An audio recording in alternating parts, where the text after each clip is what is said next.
Hello, welcome to Vijay rainbow channel. నేను విజయలక్ష్మిని. పొద్దున్న లేవగానే మొహం కడిగేసుకున్నాక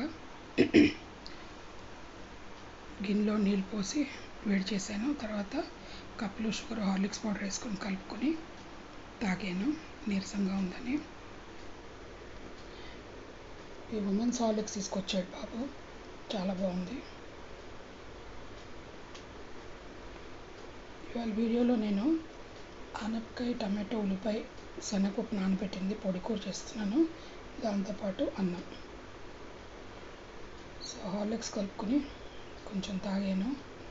అస్సలు చేత కావట్లేదు, ఎండలకి నీరసం వచ్చేస్తాం. ఇల్లు కూడా 2 నెలలు అయిపోయింది సర్ది. మిగతా 3 రూమ్స్ సర్దాం కానీ నా ఒక గది. ఈవేళ కొంచెం క్లీనింగ్ స్టార్ట్ చేశాను. తర్వాత ఆనపకాయలు, అన్నం ఉండడం అయిపోయింది. ఆనపకాయలు తరిగి కడిగేసి స్టవ్ పెట్టాను. టమాటోలు, ఉల్లిపాయలు, పచ్చిమిరకాయలు రెడీ పెట్టుకున్నా. తర్వాత ఆనపకాయతో ఎన్ని రకాలు చేయొచ్చు కదా, చాలా టేస్టీ వెజిటబుల్. సో శనగపప్పు కూడా నీళ్ళల్లో కడిగేసి నానబెట్టుకున్నాను. తర్వాత ఆనపకాయలు ఈ లోపల ఏంటంటే బాబు మామిడికాయలు తీసుకొచ్చాడు కదా, కొంచెం పచ్చడి చేయమమ్మీ అన్నాడు. మెంతి పొడి ఉంది, ఉప్పు, పసుపు, కారం ఉంది, కానీ ఆవు పొడి అయిపోయింది. అందుకని ఆవాలు వేయించాను. తర్వాత బాబు ఏం చేశాడంటే మిక్సీ వేసి పెట్టాడు అన్నమాట. అందుకని ఆవాలు వేస్తున్నాను. ఇది కూర కోసం కాదు, పచ్చడికి అన్నమాట. ఆవాలు వేయించడం చాలా జాగ్రత్తగా ఉండండి, ఎక్కువ మాడద్దు. కొంచెం స్మెల్ వస్తే తెలిసిపోతుంది మనకి. లైట్గా వేగితే చాలు ఆవు పొడికి. సో ముందు చేసింది అయిపోయింది, అందుకే కొంచెం ఎక్కువే ఆడేసి డబ్బాలో పోసి స్టోర్ చేసుకున్నాను.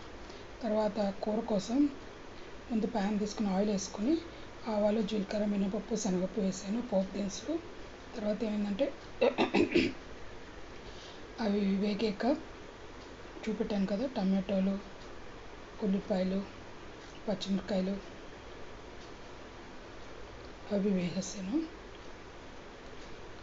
ఇప్పుడు ఒకటి గుర్తుపెట్టుకోండి, పొడి కూరలకి పెసరపప్పు కానీ శనగపప్పు కానీ చాలా బాగుంటాయి.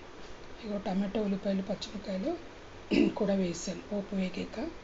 తర్వాత కాసేపు కలిపేసి మగ్గనిచ్చాను. పొడి కూరలు ఉన్నప్పుడు పక్కన వడియాలు కానీ, అప్పడాలు, లేక పచ్చడి లేదా చారు, పచ్చిపులుసు లాంటివి చాలా బాగుంటాయి నంచుకొని తినడానికి. యాక్చువల్లీ మేము చిన్నప్పటి నుంచి ఇలా పొడి కూరలు ఏం లేవు. మేము ఆంధ్ర వాళ్ళం. పెళ్ళయ్యాక మా అత్తగారు వాళ్ళని చూసి మా ఆయన్ని తెలంగాణ అన్నమాట. అప్పుడు ఇలాగ శనగపప్పు ఒకటి నానబెట్టుకొని పొడి కూర చేసుకోవచ్చు, తర్వాత ఏంటి పెసరపప్పు నానబెట్టి పొడి కూర చేసుకోవచ్చు అని నేర్చుకున్నాను అనమాట. అట్లాగా అదంతా ఆంధ్ర తెలంగాణ మిక్స్చర్ వంటల్లో. మా వంటలు వేరే ఉంటాయి, వాళ్ళ వేరే ఉంటాయి. కానీ పెళ్ళయ్యాక తప్పదు కదా, అన్నీ నేర్చుకో. అది సంగతి. సరే, తర్వాత ఏం చేశానంటే ఆనపకాయ కడిగేసి ఉడికింది కదా, ఆ ముక్కలు కూడా వేసాను. నీళ్ళు వేయలేదు, నీళ్ళు తాగేసాను. తర్వాత శనగపప్పు కూడా వేసాను. ఇవన్నీ కలిపేసి కాసేపు మగ్గనిద్దాం. ఆ వేడికి ఏంటంటే ఇవన్నీ కూడా అతుక్కొని బాగా సరిదవ్వాలి. ఇవాళ కొంచెం షేకింగ్ బాగా అయిపోయింది. బాబుకి టైమింగ్స్ మార్చారు ఆఫీసు. ఉప్పు వేసాను, దాంతో ఏమన్నా నాకు మళ్ళీ కొత్త టైమింగ్ సెట్ అవ్వాల్సి వస్తుంది. పసుపు వేసాను, తర్వాత కారం, ఇందాక క్లిప్ మిస్ అయినట్టుంది, జింజర్ గార్లిక్ కూడా వేసి కలిపాను పేస్ట్. అంతే, ఇవాళ ఇంకేం వేయలేదు. మెంతి పొడి కానీ, చారు పొడి దాన్ని అట్లాంటివి ఇంకేం వేయలేదు. అల్లం వెల్లుల్లి ముద్ద వేసాను కదా, పచ్చిమిరకాయలు ఉన్నాయి. సింపుల్గా ఉప్పు, పసుపు, కారం వేసాను. బాబు చాలా బాగుందన్నాడు. సో ఇది సింపుల్గా ఆనపకాయ పొడి కూర. చాలా రకాలు చేయొచ్చు. దీంతో కాంబినేషన్గా మామిడికాయ తరిగిచ్చాడు. సో మామిడికాయ ముక్కలతో తరిగేసి అందులో ఉప్పు, పసుపు, కారం, తర్వాత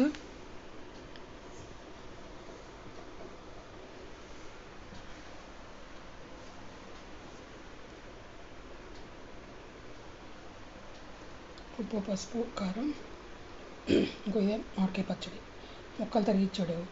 సరే, ముక్కల్లో ఉప్పు, పసుపు, కారం, మెంతి పొడి, ఆవు పొడి వేసి నూనె వేసి కలిపేసాను. అంతే, చాలా బాగుంటుంది. సమ్మర్ అంతే బాగా తింటాం. యాక్చువల్గా మెంతి బద్దల్లా కలుపుకోవచ్చు. చుట్టూ మెంతి పొడి వేస్తాం, ఆవు పొడి వేయం. అలాగే ఆవు పొడి వేసి కలుపుకోవచ్చు, మెంతి పొడి వేయద్దు. సో అట్లాగా ఇవాళ మా మెన్యూ పప్పు కూర రైస్ కూడా ఉండేను. సో మీకు కనుక వీడియో నచ్చితే తప్పకుండా లైక్ చేసి షేర్ చేసి కమెంట్ చేయండి. Thank you for watching. అలా కొత్త మంచి వీడియోతో మీ ముందు ఉంటాను. ఈ కూర ట్రై చేయండి, చాలా బాగుంటుంది. ఓకేనా? So bye.